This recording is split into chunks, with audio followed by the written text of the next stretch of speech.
Hey guys, welcome back to the channel study portal academy पर आप सभी लोगों का एक बार फिर से स्वागत है।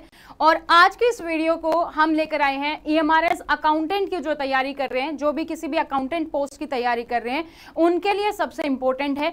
तो हम कुछ पिछले सालों में पूछे गए पर्सन को यहाँ पर डिस्कस करेंगे, क्या क्या क्वेश्चंस हैं, किस तरीके के क्वेश्चंस आपको EMRS अकाउंटेंट में देखने को मिलेंगे, वो हम यहाँ पर डिस्कस करेंगे।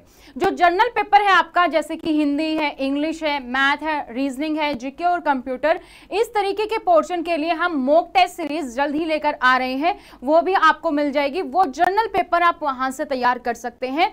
इस वीडियो में स्पेसिफिक हमारा जो पोर्शन रहेगा वो रहेगा कि जो आपका अकाउंट स्पेसिफिक का पोर्शन है, जो आपका 40 मार्क्स का जो पेपर आता है अकाउंट स्पेसिफिक का, उसमें किस टाइप के क्वेश्चंस आएंगे। क्योंकि बहुत सारे बच्चों को डाउट है, यहाँ पे बहुत सारे सोच रहे हैं कि बहुत ज्यादा हाई लेवल रहेगा या फिर +1 +2 का लेवल है, ग्रेजुएशन है, पोस्ट ग्रेजुएशन है, वो कुछ को समझ नहीं आ रहा है। तो आज की इस वीडियो में हम उन सभी क्वेश्चंस को डिस्कस करेंगे जो लास्ट ईयर्स में पूछे गए हैं, ताकि आपको यहाँ पर आइडिया लग जाए।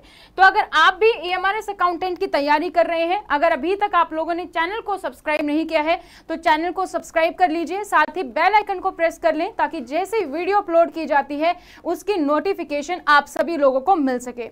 इसके अलावा भी जैसे लैब अटेंडेंट है, हॉस्टल वार्डन है, या teaching post, TGT, PGT, principal, vice principal, सभी के लिए वीडियो जल्द ही आएंगी। प्रिंसिपल के लिए ऑलरेडी हमने टेस्ट सीरीज शुरू कर रखी है, वो भी आप देख सकते हैं।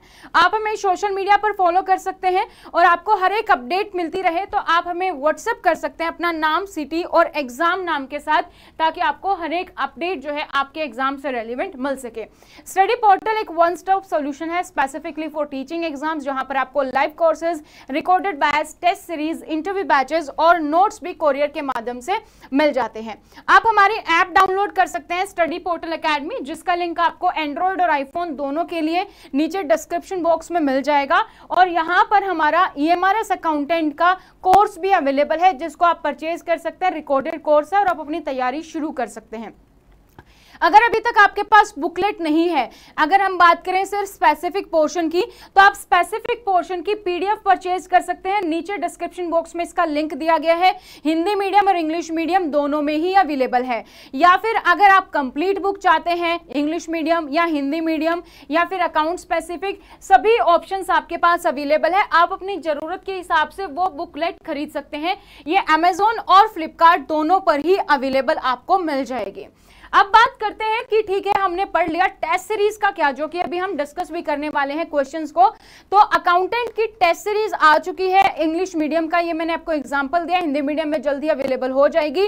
तो इसमें टोटल 10 टेस्ट पेपर दिए गए हैं, यानी कि 10 पेपर। आपका जो पूरा स्पेसिफिक पोर्शन के साथ ही जो पूरा है आपका हिंदी, इंग्लिश, मैथ, रीजनिंग, ठीक है, इसके अलावा आपका जीके, कंप्यूटर, अकाउंट स्पेसिफिक, पूरा का पूरा पोर्शन आपका कवर किया गया, यानी कि फुल लेंथ टेस्ट में आपके टेस्ट है। तो इसमें आप प्रैक्टिस कर सकते हैं और अपने एग्जाम को क्लियर कर सकते हैं। आपको आइडिया लग जाएगा किस तरीके के क्वेश्चंस जो हैं वो यहां पर आते हैं आप लोग के लिए। तो सबसे पहले क्वेश्चन है हमारा आज का, what is an organisation established for the purpose of not making profit called. अगर कोई ऐसा संगठन है, कोई ऐसी कंपनी बनाई गई है जिसका उद्देश्य लाभ ना कमाना है, तो ऐसे संगठन को आप क्या कहेंगे। लाभ ना कमाने के उद्देश्य से स्थापित संगठन को आप क्या कहते हैं, वो यहां पर पूछा गया है। तो ऑप्शंस आप देखेंगे और आंसर्स आप कमेंट सेक्शन में कमेंट कर सकते हैं। सबसे पहला ऑप्शन यहां पर, क्या हम उसको कंपनी कहेंगे। सेकंड, क्या हम उसको प्रॉफिट ऑर्गेनाइजेशन कहेंगे। हमारे क्वेश्चन में ही दिया गया है कि जो ऑर्गेनाइजेशन है वो कैसी होनी चाहिए, लाभ ना कमाने वाली, for not making the profit, तो लाभकारी तो बिल्कुल भी नहीं है। थर्ड हमारा है नॉन प्रॉफिट ऑर्गेनाइजेशन, यानी कि गैर लाभकारी संगठन, या फिर D none of the above. ABCD कौन सा ऑप्शन करेक्ट है। अगर कोई ऐसी ऑर्गेनाइजेशन है जिसका पर्पस लाभ ना कमाना है, ऐसे उद्देश्य से कोई संगठन बनाया गया है, तो उसको हम क्या कहेंगे। तो ना तो हम उसको कंपनी कहेंगे, प्रॉफिट ऑर्गेनाइजेशन तो बिल्कुल नहीं कहेंगे। हमारा राइट ऑप्शन क्या होगा दोस्तों, सी ऑप्शन है, नॉन प्रॉफिट ऑर्गेनाइजेशन, यानी कि गैर लाभकारी संगठन हम इसको कहते हैं। सो राइट ऑप्शन हमारा क्या है, ऑप्शन सी हमारा यहाँ पर राइट है। नेक्स्ट क्वेश्चन पर चलते हैं। Which of the following is not a core financial statement, जो नीचे दिए गए ऑप्शन है उसमें से वित्तीय विवरण कौन सा नहीं है, यानी कि कोर फाइनेंशियल स्टेटमेंट कौन सी नहीं है। जब भी ऐसे क्वेश्चन आते हैं तो आपको कुछ टिप्स का ध्यान रखना होता है जब भी आप एग्जाम में कोई क्वेश्चन को कर रहे हैं। यहाँ पे देखो नहीं दिया गया है, तो हमें अगर हम ऑप्शंस पढ़ रहे हैं तो हमें सारे ऑप्शंस पढ़ने हैं, फिर हमें आंसर देखना है कि ये नहीं कि हाँ ये इनकम स्टेटमेंट है, ये तो फाइनेंशियल है, चलो इस पर टिक कर देते हैं। क्वेश्चन क्या है, नहीं है दिया गया है। तो आप जब भी आंसर कर रहे हैं एक तो क्वेश्चन की स्टेटमेंट को बहुत ही ध्यान से पढ़े, क्योंकि हम में से बहुत सारे लोग गलती करते हैं। एग्जाम्पल के तौर पर अगर आप मैथ का कोई क्वेश्चन सोल्व कर रहे हैं, आपने एक्स माना और आपने एक्स की वैल्यू निकाल भी ली, तो हमारे पास वो आंसर में मिल जाती है और हम उसको टिक कर देते हैं। लेकिन हम क्वेश्चन में जाते हैं तो हमें पता चलता है कि 3x की वैल्यू पूछी गई थी और हमने x वाली पे टिक भी कर दिया। तो क्वेश्चन ना सही से पढ़ने पर हम बहुत सारे आंसर्स को गलत करते हैं, इसीलिए क्वेश्चन को सबसे पहले आप सही से पढ़े। तो इनमें आपको बताना है कि कौन सा फाइनेंशियल स्टेटमेंट नहीं है। ऑप्शन ए है द इनकम स्टेटमेंट यानी कि आय विवरण, बी है स्टेटमेंट ऑफ कैश फ्लो यानी कि नगद आमद विवरण, थर्ड है आपका ट्रायल बैलेंस और फोर्थ है आपका बैलेंस शीट। इनमें से कौन सा आपका फाइनेंशियल स्टेटमेंट नहीं है? आप अपने आंसर्स को कमेंट सेक्शन में कमेंट कर सकते हैं कौन सा फाइनेंशियल स्टेटमेंट नहीं है। ये क्वेश्चन दोस्तों यहाँ पर पूछा गया है, तो इसका राइट ऑप्शन क्या है हमारा? ट्रायल बैलेंस नहीं है। इनकम स्टेटमेंट भी है, इनकम स्टेटमेंट हमारी क्या है? फाइनेंशियल स्टेटमेंट, उसमें सारे फाइनेंशियल होगा, जो हमारे पास है इनकम आई है वो सारी है, ठीक है। कैश फ्लो का स्टेटमेंट भी हमारी फाइनेंशियल स्टेटमेंट है, आपको पूरा कैश फ्लो पता चलेगा कितना है कितना गया है। बैलेंस शीट तो हमारी है ही फाइनेंशियल स्टेटमेंट, कौन सी नहीं है? ट्रायल बैलेंस नहीं है। ऑप्शन सी हमारा यहाँ पर करेक्ट आंसर है। तो ट्रायल बैलेंस जो है हमारी वो नहीं है। So running a trial balance is an intermediary step होता है हमारे फाइनेंशियल क्लोज का, ना कि फाइनेंशियल स्टेटमेंट का। कोर फाइनेंशियल स्टेटमेंट जैसे कि income statement, balance sheet, statement of cash flow, statement of retained earning and the notes to the financial statement, ये सभी फाइनेंशियल स्टेटमेंट है। ट्रायल बैलेंस हमारा एक स्टेप है फाइनेंशियल क्लोज में, ना कि फाइनेंशियल स्टेटमेंट है। नेक्स्ट क्वेश्चन पर बढ़ते हैं। द सरप्लस और deficit revealed by income and expenditure account is transferred to. Surplus एक ज्यादा, बेसिकली एक मात्रा से ज्यादा, सरप्लस या डेफिशिएट यानी कि कमी, revealed by income and expenditure account is transfer to.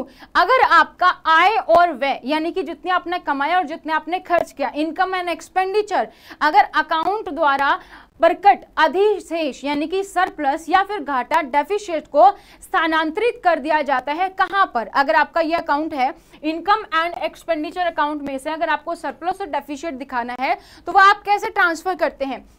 Option है लाभ हानि खाता यानी कि receipt and payment account, B लाभ हानि खाता basic profit and loss account, C आपका कैपिटल अकाउंट पूंजी खाता, या फिर डी कैपिटल फंड पूंजी निधि। सोच के आंसर दीजिएगा, बहुत इजी क्वेश्चंस हैं, बहुत ज्यादा डिफिकल्टी लेवल नहीं आता है आपका। बेसिक आपके सबसे पहले क्लियर होने चाहिए, चाहे आप कोई भी एग्जाम दे रहे हो। अगर आपके बेसिक क्लियर हैं तो बहुत सारे क्वेश्चंस के आप आराम से आंसर दे सकते हैं।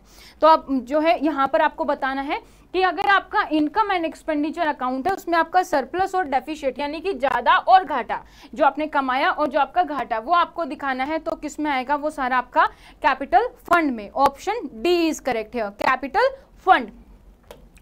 नेक्स्ट क्वेश्चन पर चलते हैं। What is the main objective of financial accounting? Financial accounting का, FA का मेन ऑब्जेक्टिव क्या है?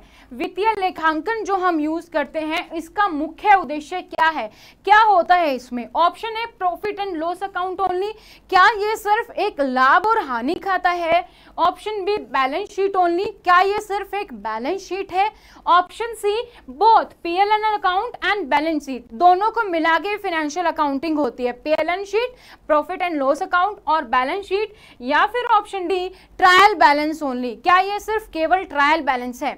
फाइनेंशियल अकाउंटिंग का मेन ऑब्जेक्टिव क्या है? ऑप्शन ए, बी, सी और D, which option is correct? What is the main objective of financial accounting? क्या है इसका उद्देश्य? तो फाइनेंशियल अकाउंट का जो यहाँ पर उद्देश्य है क्या है, दोनों ही होते हैं फाइनेंशियल अकाउंट में। आप किसी भी कंपनी का प्रॉफिट एंड लॉस भी बता रहे हो कि कितना पीएल है, यानी कि उस कंपनी का उस टाइम पर कितना प्रॉफिट और लॉस है, और साथ ही बैलेंस शीट भी, दोनों को मिला के ही हमारा क्या है फाइनेंशियल अकाउंटिंग, ये इसका मेन ऑब्जेक्टिव है, प्रॉफिट एंड लॉस अकाउंट और बैलेंस शीट हमारा। नेक्स्ट क्वेश्चन है हमारा, debit the receiver credit the giver is rule for. Debit the receiver and credit the giver, यानी कि ये सबसे अकाउंटेंट जो आपने पढ़ी होगी +1 +2 में भी सबसे बेसिक रूल आता है हमारा, debit the receiver credit the giver. तो ये जो नियम है ये क्या है बेसिकली, कि जो आपको प्राप्त करता है उसको आप डेबिट करो और देने वाले को क्रेडिट करो। तो पर्सनल अकाउंट है ये, व्यक्तिगत खाता, या फिर टेंजिबल रियल अकाउंट यानी कि मूर्त वास्तविक खाता है, सी आपका नाम मात्र खाता यानी कि नॉमिनल अकाउंट है, या फिर option D representative personal account प्रतिनिधि व्यक्तिगत खाता। क्या कहेंगे आप इसको, debit the receiver credit the giver. सबसे बेसिक जब आपने अकाउंट पढ़नी शुरू की थी आपके टीचर ने सबसे पहले यही रूल बताया होगा कि debit the receiver credit the giver, ये आपको समझ आ गया तो मतलब अकाउंट की शुरुआत हो गई आपकी समझने की। तो क्या है ये, व्यक्तिगत खाता है, मूर्त वास्तविक खाता है, नॉमिनल अकाउंट है, या फिर रिप्रेजेंटेटिव पर्सनल अकाउंट है। ये आपका क्या है, पर्सनल अकाउंट की जो भी है personal account, debit the receiver credit the giver. Interest earn is, जो आप इंटरेस्ट अर्न करते हो वो क्या है, अर्जित ब्याज। इंटरेस्ट अर्न इज अर्जित ब्याज, जो आपने ब्याज कमाया है वो क्या है। ऑप्शन ए पर्सनल अकाउंट कंपनी, व्यक्तिगत खाता कंपनी है, बी आपका रियल अकाउंट है, सी नॉमिनल अकाउंट यानी कि नाममात्र खाता है, या डी इनटेंजिबल रियल अकाउंट यानी कि अमूर्त वास्तविक खाता है। क्या कहेंगे आप इसको, जो भी आप इंटरेस्ट कमा रहे हैं, इंटरेस्ट अर्न इज क्या है, personal account company, real account, nominal account, या फिर इनटेंजिबल रियल अकाउंट, इसको आप क्या कहेंगे, जो भी आपने इंटरेस्ट कमाया है। तो आप अपने आंसर्स कमेंट सेक्शन में साथ साथ लिख सकते हैं, फिर देख सकते हैं कि आपकी तैयारी कहां तक पहुंची है। ऑप्शन सी यहां पर आंसर है, nominal account, C option nominal account का ये हमारा एग्जाम्पल है। नेक्स्ट इज इन्वेस्टमेंट, जो आप इन्वेस्टमेंट करते हैं, निवेश करते हैं, उसको वो क्या है, पर्सनल अकाउंट है, व्यक्तिगत खाता, रियल अकाउंट यानी कि वास्तविक खाता है, नॉमिनल अकाउंट यानी कि नाममात्र खाता है, या फिर प्रतिनिधि व्यक्ति खाता, रिप्रेजेंटेटिव पर्सनल अकाउंट। क्या कहते हैं आप इसे, इन्वेस्टमेंट क्या है। यहाँ पर मैंने हिंदी को ट्रांसलेट किया तो कुछ वर्ड आपको हो सकता है कि कुछ और आपने पढ़े हो, सो आप इंग्लिश से रेफर कर सकते हैं। Investment is personal account, real account, nominal account और रिप्रेजेंटेटिव पर्सनल अकाउंट। क्या कहते हैं आप इसे, तो निवेश जो हमारा है वो क्या है, हमारा इन्वेस्टमेंट जो हमारा है वो हमारा आता है रियल अकाउंट में। जो भी आप इन्वेस्टमेंट करते हो that is real account, option B, ठीक है, real account. Profit and loss account start with, जो भी आपका लाभ हानि खाता है वो कैसे प्रारंभ होता है, उसको आप net profit, net loss, gross profit या none of the above. Profit and loss account हमारा किससे स्टार्ट होता है कि नेट प्रॉफिट क्या है, नेट लॉस क्या है, या फिर ग्रॉस प्रॉफिट या none of the above, which is correct. Profit and loss account start with net profit से शुभ लाभ, नेट लॉस शुद्ध घाटा, ग्रॉस प्रॉफिट सकल लाभ, या नन ऑफ द अबव, इनमें से कोई नहीं। तो profit and loss accounts starts with, ये जो अकाउंट है वो किससे स्टार्ट होता है, हमारा ग्रॉस प्रॉफिट कितना है, कि प्रॉफिट हटा दिया हमने, लॉस हटा दिया, अब प्रॉफिट एंड लॉस अकाउंट से हमारा कि ग्रॉस प्रॉफिट हमारे पास कितना है, वो हमारा ऑप्शन सी इज करेक्ट है। ये हम डिस्कस कर चुके हैं कि लाभ न कमाने वाली, क्वेश्चन रिपीट है यहाँ पर। नेक्स्ट क्वेश्चन पर बढ़ते हैं। The revenues and expenses of a company are displayed in which statement. अगर हमें किसी कंपनी का एक एक्सपेंसेस और रेवेन्यू दिखाना है कि कितना उनका रेवेन्यू कमाए उन्होंने, कितना उनका एक्सपेंसेस है, यानी कि किसी कंपनी का कितना राजस्व है और कितना व्यय है, अगर हमें ये दिखाना है तो हमें इसको किस में विवरण कर सकते हैं, balance sheet, cash flow statement होगा, इनकम स्टेटमेंट या none of the above. Balance sheet, cash flow statement, income statement या none of the above, which is correct. Revenue and expenses of a company are displayed in which statement, किसी भी company के राजस्व और व्यय को आप कैसे प्रदर्शित करते हैं, कैसे डिस्प्ले करते हैं, कैसे रिप्रेजेंट करते हैं, बैलेंस शीट में, कैश फ्लो स्टेटमेंट में, इनकम स्टेटमेंट, या फिर none of the above, which is correct. So बात करें अगर हम रेवेन्यू एंड एक्सपेंसेस, तो वो हम कैसे डिस्प्ले करते हैं, वो हम करते हैं कि इनकम स्टेटमेंट क्या है, revenue and expenses are displayed in, revenue and expenses of a company are displayed in which statement, income statement, option C is correct. Next question is the kind of debts which are needed to be repaid in a short term is known as, कि जो हमारे डेप्ट हैं, कौन से डेप्ट होते हैं जिसको हमें शॉर्ट टर्म में रिपे करना होता है। डेप्ट होते हैं हमारे अलग अलग तरीके से, जिसको आपको कुछ टाइम में भी पेमेंट कर सकते हो, उन डेप्ट को हम क्या कहेंगे जिनको आपको शॉर्ट टर्म में यानी कि अल्प अवधि में चुकाना हो। तो जिस प्रकार के ऋण को अल्पावधि में चुकाना आवश्यक होता है उसे आप क्या कहते हैं, वो आपकी फिक्स्ड लायबिलिटीज है यानी कि निश्चित देनदारी है, करंट लायबिलिटीज यानी कि वर्तमान देनदारियां, सी डेप्रिशिएटिंग एसेट्स यानी कि संपत्ति का मूल्यह्रास, या फिर इंटेंजिबल एसेट यानी कि अमूर्त संपत्ति। तो अगर कोई ऋण हमें जल्दी से जल्दी चुकाना है तो हमारी क्या है, एक तो वो देनदारी है, तो कौन सी, फिक्स्ड है, करंट है, डेप्रिशिएटिंग एसेट है, या इंटेंजिबल एसेट है हमारा। तो राइट ऑप्शन हमारा क्या है, देनदारी है, और अल्पावधि में अल्पावधि में देना है यानी कि जितना जल्दी, शॉर्ट पीरियड में यानी कि करंट, तो हमारी करंट लायबिलिटीज है, ऑप्शन बी इज करेक्ट कि वर्तमान देनदारी है हमारी, क्योंकि जल्दी से जल्दी देना है, तो करंट लायबिलिटीज वर्तमान देनदारी हम उनको बोलते हैं। नेक्स्ट इज हमारा when are balance sheet prepared, जो हमारी बैलेंस शीट पड़ती है वो हम कब बनाते हैं, क्वार्टरली बनाते हैं यानी कि त्रैमासिक, ईयरली, वार्षिक, मंथली, महीने बनाते हैं हम, या none of the above. Balance sheet कब बनाई जाती है, आप क्वार्टरली बनाते हो, मंथली बनाते हो, ईयरली बनाते हो, या इनमें से कोई नहीं कि डेली बनाते हो, क्या ऑप्शन होना चाहिए, बाई वीकली, ईयरली, क्या क्वार्टरली, ईयरली, मंथली, या फिर none of the above. Balance sheet कब तैयार की जाती है, बहुत ही सिंपल सा क्वेश्चन है। तो बैलेंस शीट हमारी कब तैयार की जाती है, बैलेंस शीट जो हमारी तैयार की जाती है वो हमारी ईयरली, हर साल हम किसी भी कंपनी का पूरा जब क्लोज करते हैं तो बैलेंस शीट हम बनाते हैं, ठीक है, कि जितना भी आया गया पूरा, कि हम जो भी मंथली बाय मंथली हम पूरा अपना अकाउंट स्टेटमेंट बनाते रहते हैं, फिर ईयरली हम उसका बैलेंस शीट प्रिपेयर करते हैं। सो ईयरली बेसिस पर option B is correct here.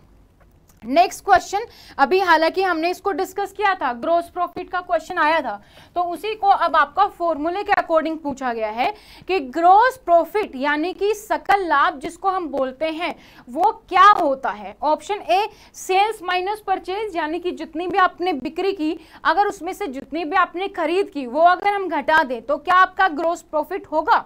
Option B sales minus cost of product sold, यानी कि जितने भी आपने सेल की उसमें से आपने जो उतने भी प्रोडक्ट्स बेचे हैं उनकी लागत कितनी थी, उनकी कॉस्ट कितनी थी, वो घटा दे तो हमारा ग्रॉस प्रॉफिट होगा।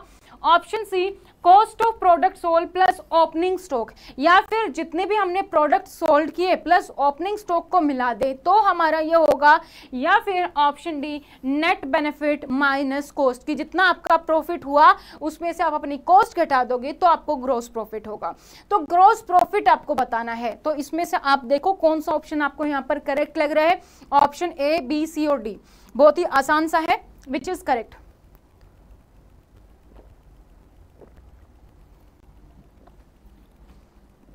सेल, परचेज, सेल में से माइनस कर दें हम परचेज, या सेल में से हम जितने का हमने माल बेचा वो हम माइनस कर दें, या जितने का हमने माल बेचा उसमें हम ओपनिंग स्टॉक को मिला दें, ये तो बिल्कुल ही गलत है चीज़ों, या फिर नेट बेनिफिट में से हम कॉस्ट को घटा दें।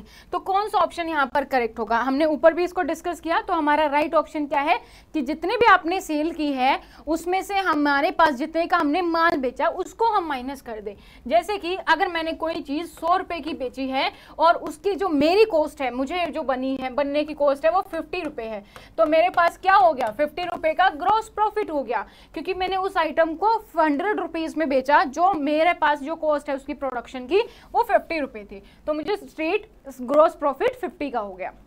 Next is GeM. What is GeM, GeM क्या है, जेम क्या है, जेम जैम हमारा क्या होता है, जैम अगर आपने नहीं पढ़ा है तो आपका पूरा टॉपिक दिया गया है। जीएफआर होता है हमारा जनरल फाइनेंशियल रूल, ठीक है, अभी 2019 आ चुका, हमारा 2017 का अपडेट आ चुका है, उसमें अगर आप उसको देखेंगे तो उसमें आपका चैप्टर नंबर 6 जो है procurement of goods and services, उसमें ये आपका है। तो ये जैम पोर्टल के बारे में बात की गई है। What is jam? जैम की फुल फॉर्म क्या है? Jam stands for government money, सरकारी पैसा। सेकंड, गवर्नमेंट ई मार्केटिंग, सरकारी ई मार्केटिंग। सी आपका गवर्नमेंट ई मार्केट प्लेस, सरकारी ई मार्केट प्लेस, या फिर गुड्स ई मार्केट प्लेस। तो जी में हमारा एक तो कि गुड्स तो नहीं है, गवर्नमेंट है, तो ए बी सी में से 3। गवर्नमेंट ई भी है यहाँ पे ई नहीं है, तो ये वाला ऑप्शन भी खत्म। अब बच गए हमारे 2, इन दोनों में से है। और गवर्नमेंट हमारा क्या है, जैम क्या है हमारा, एक पूरा मार्केट प्लेस ही है। So government e market place है हमारा, मार्केटिंग नहीं है, ये एक गवर्नमेंट ई मार्केटिंग प्लेस है, एक ऐसा पोर्टल जहां पर गवर्नमेंट ऑर्गेनाइजेशन खरीद या बिक्री कर सकते हैं, ऑक्शंस कर सकते हैं, बिडिंग यूज कर सकते हैं। तो वो जो भी आइटम उनको जरूरत है अपने डेली यूज में, वो अपना आइटम अगर जैम पर अवेलेबल है, चाहे वो गुड्स हो, सर्विसेज हो, कोई कंसल्टेंट हायर करना हो, तो वो हमारा जैम पोर्टल से होता है। सो जैम की फुल फॉर्म क्या है, government e marketplace. Option C is correct है। नेक्स्ट क्वेश्चन अगेन आपका जैम से है, depending on the nature of goods the suppliers will be registered for a fix period between. अब जो ये जैम पोर्टल है, इस पर हमारे, मैंने क्या बोला अभी कि जैम पोर्टल से आप कोई भी गुड्स और सर्विसेज परचेज कर सकते हो, यानी कि कोई तो होगा यहाँ पे सेलर, तभी हम परचेज कर सकते हैं। तो जो ये सेलर रजिस्टर होगा, इसके नेचर पर कि क्या टाइप की गुड्स या किस टाइप की सर्विसेज दे रहा है, इस नेचर पर डिपेंड करता है कि ये कितने टाइम तक होगा। तो वो पीरियड कितना हो सकता है, मिनिमम कितना है और मैक्सिमम कितना है, कि कितने फिक्स पीरियड के लिए होगा। सामान की प्रकृति के आधार पर आपूर्तिकर्ताओं को एक निश्चित अवधि के लिए पंजीकृत किया जाता है, यानी कि रजिस्टर किया जाता है। वो कितना है, 1 to 2 year, 1 to 3 year, 2 to 3 year, या फिर 2 to 5 ईयर, वो हमारा कितना होता है ये आपको यहाँ पर बताना है। तो वो हमारा जो होता है वो हमारा कितना होता है, 1 to 3 ईयर होता है, 1 से 3 साल होता है, कम से कम 1 साल, ज़्यादा से ज़्यादा 3 साल। इसके बाद वो सप्लायर दोबारा रिन्यू करवा सकता है या फिर दोबारा से अप्लाई कर सकता है, नया सप्लायर कभी भी ऐड हो सकता है अगर वो कंडीशंस को फॉलो करता है। तो ये थे हमारे आज की वीडियो में कुछ क्वेश्चंस। इसी तरीके की और वीडियोस हम आप लोग के लिए लेकर आएंगे, तो इस वीडियो को लाइक करें और अपने दोस्तों के साथ, जहां पर भी आप अपने स्टडी सर्कल में पढ़ते हैं, वहां पर आप इस वीडियो को जरूर शेयर करें, व्हाट्सएप पर, फेसबुक पर, टेलीग्राम पर।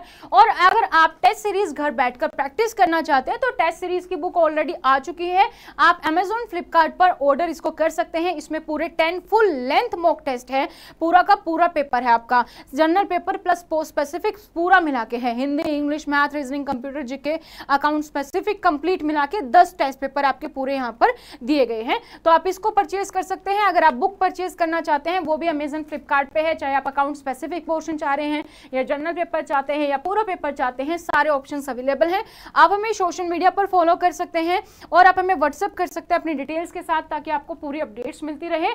इसके अलावा आप हमारी ऐप डाउनलोड कर सकते हैं। अगर आप ये सारी चीजें वीडियो फॉर्मेट में चाहते हैं तो रिकॉर्डेड बैच अवेलेबल है हमारी ऐप पर, वहां से आप इसको परचेज कर सकते हैं। ये कुछ बुक्स हैं जिसका लिंक आपको पीडीएफ में मिल जाएगा, वहां से आप लिंक डाउनलोड, पीडीएफ के थ्रू आप डाउनलोड कर सकते हैं, या आप इसको हार्ड कॉपी परचेज करना चाहते हैं तो फिर आपको अमेजन, फ्लिपकार्ट पे ये बुकलेट आप जो है परचेज कर सकते हैं। इससे रिलेटेड कोई भी डाउट हो तो आप नीचे दिए गए कमेंट सेक्शन में कमेंट कर सकते हैं।